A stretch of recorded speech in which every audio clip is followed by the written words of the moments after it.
CGI Shri B R. Gavai ji, justice Suryakant ji, justice Vikram Nath ji, केंद्र में मेरे सहयोगी अर्जुन राम मेघवाल जी, सुप्रीम कोर्ट के अन्य माननीय न्यायाधीशगण, हाई कोर्ट के मुख्य न्यायाधीशगण, देवी और सज्जनों, इस महत्वपूर्ण अवसर पर आप सभी के बीच उपस्थित होना बहुत विशेष है। लीगल एंड डिलीवरी मैकेनिज्म की मजबूती और लीगल सर्विसेज डे से जुड़ा ये कार्यक्रम हमारी न्यायिक व्यवस्था को नई मजबूती देगा। मैं 20वीं नेशनल कॉन्फ्रेंस की आप सभी को शुभकामनाएं देता हूं।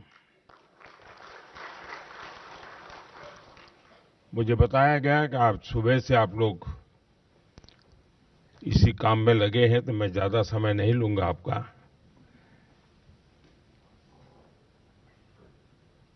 मैं यहां उपस्थित डिग्नेटरीज,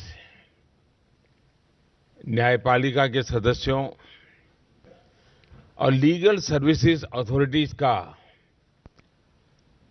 अभिनंदन करता हूं।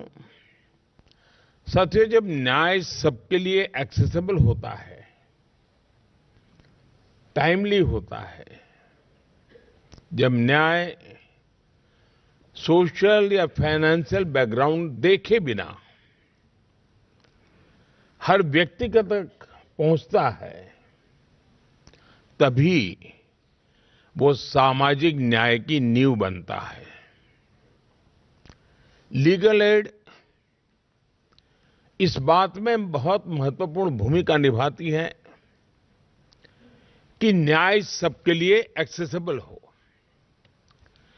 नेशनल लेवल से लेकर तालुका स्तर तक लीगल सर्विसेज अथॉरिटीज, न्यायपालिका और सामान्य मानवी के बीच सेतु का काम करती है।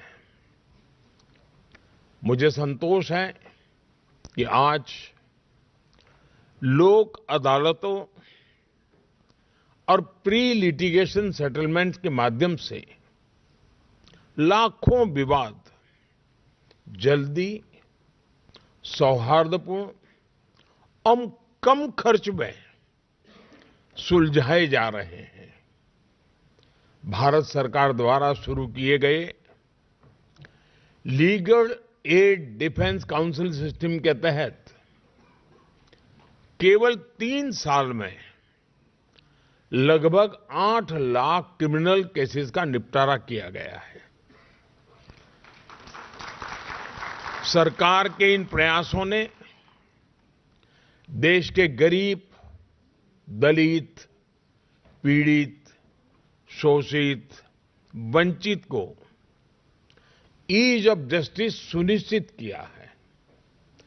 साथियों, पिछले 11 वर्षों में हमारा ध्यान लगातार ईज ऑफ डूइंग बिजनेस और ईज ऑफ लिविंग पर मजबूती के साथ हम कुछ न कुछ कदम उठा रहे हैं। बिजनेसेस के लिए 40,000 से अधिक अननेसेसरी कंप्लायंसेस को हटाया गया है।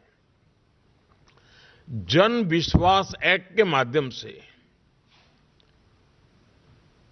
3,400 से ज्यादा कानूनी धाराओं को डीक्रिमिनलाइज किया गया है।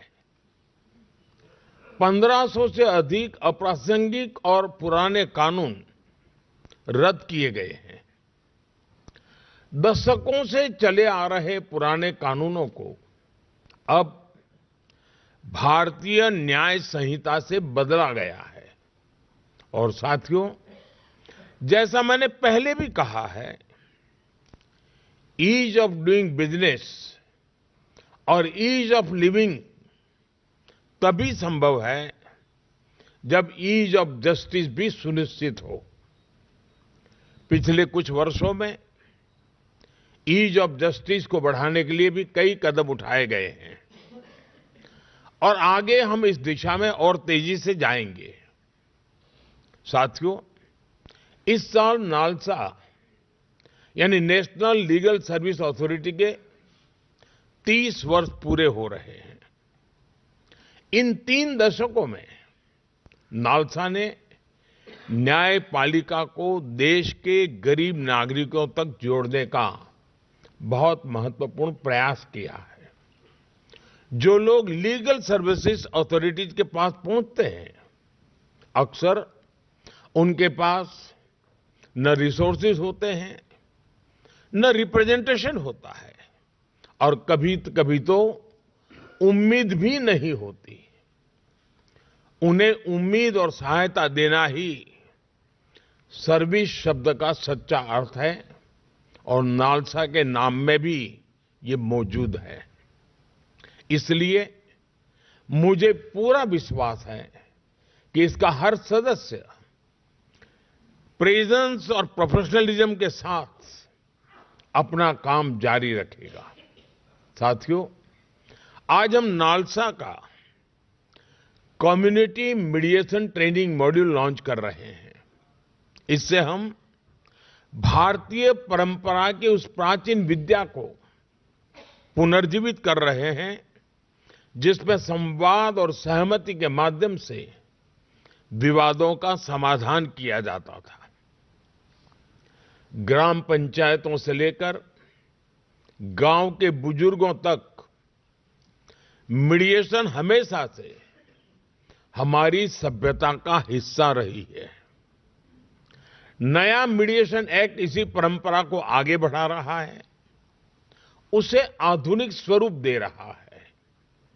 मुझे विश्वास है कि इस ट्रेनिंग मॉड्यूल के माध्यम से कम्युनिटी मीडिएशन के लिए ऐसे रिसोर्स तैयार होंगे जो विवादों को सुलझाने, हार्मनी बनाए रखने और मुकदमेबाजी को कम करने में मदद करेंगे।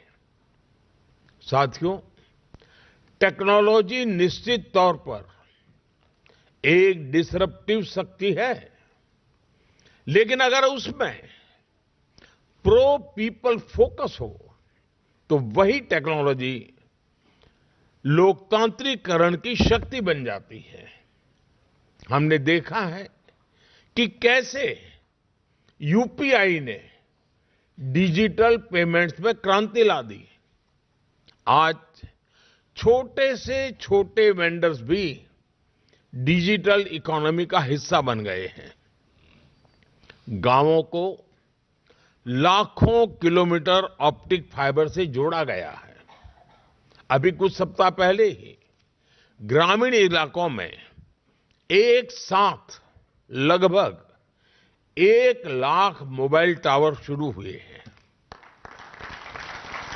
यानी टेक्नोलॉजी आज इंक्लूजन और एम्पावरमेंट का माध्यम बन रही है। जस्टिस डिलीवरी में ई कोर्ट्स प्रोजेक्ट भी इसका एक शानदार उदाहरण है।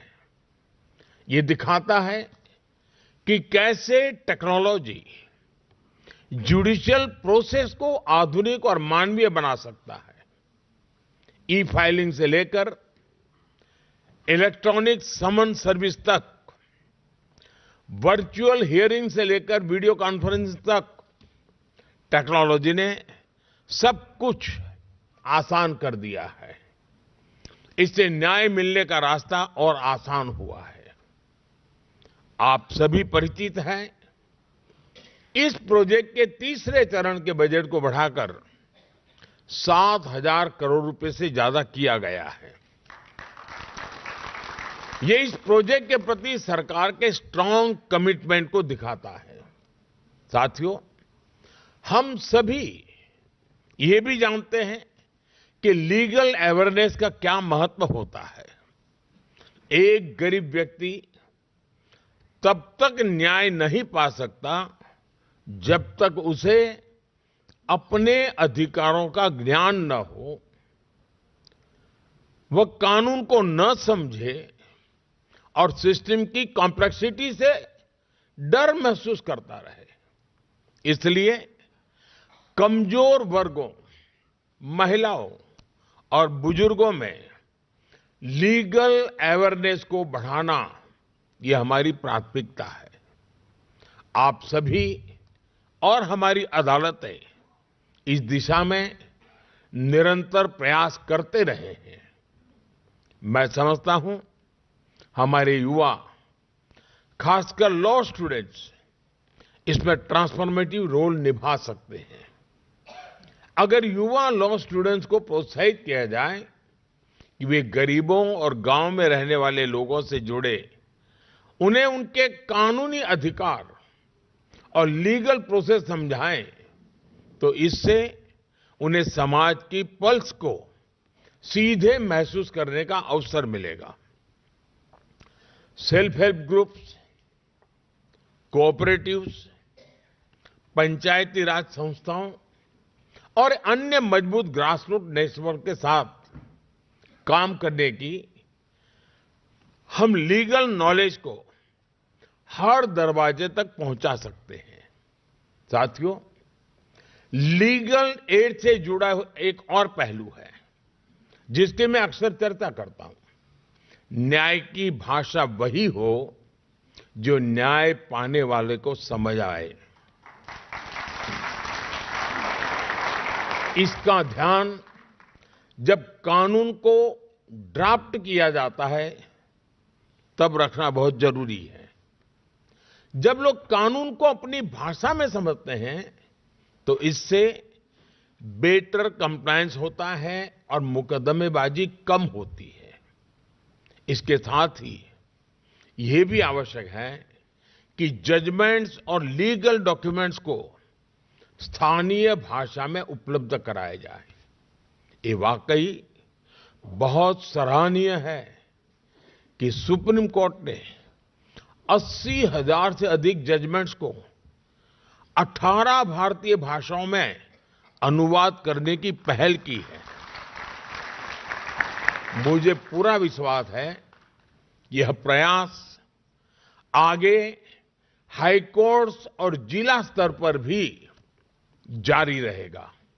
साथियों, जब हम विकसित भारत की दिशा में आगे बढ़ रहे हैं तो लीगल प्रोफेशन, जुडिशियल सर्विसेज और इससे जुड़े सभी लोगों से भी मैं आग्रह करता हूं कि वे यह कल्पना करें कि जब हम स्वयं को एक विकसित राष्ट्र कहेंगे तो हमारा जस्टिस डिलीवरी सिस्टम कैसा होगा। उस दिशा में हमें मिलकर आगे बढ़ना है। मैं नालसा पूरी लीगल फ्रेटर्निटी और जस्टिस डिलीवरी से जुड़े सभी लोगों को बहुत बहुत बधाई देता हूं। मैं एक बार फिर आप सभी को इस आयोजन की शुभकामनाएं देता हूं और आप सबके बीच आने के लिए मुझे जो अवसर दिया उसके लिए भी मैं आप सबका बहुत बहुत आभारी हूं। धन्यवाद।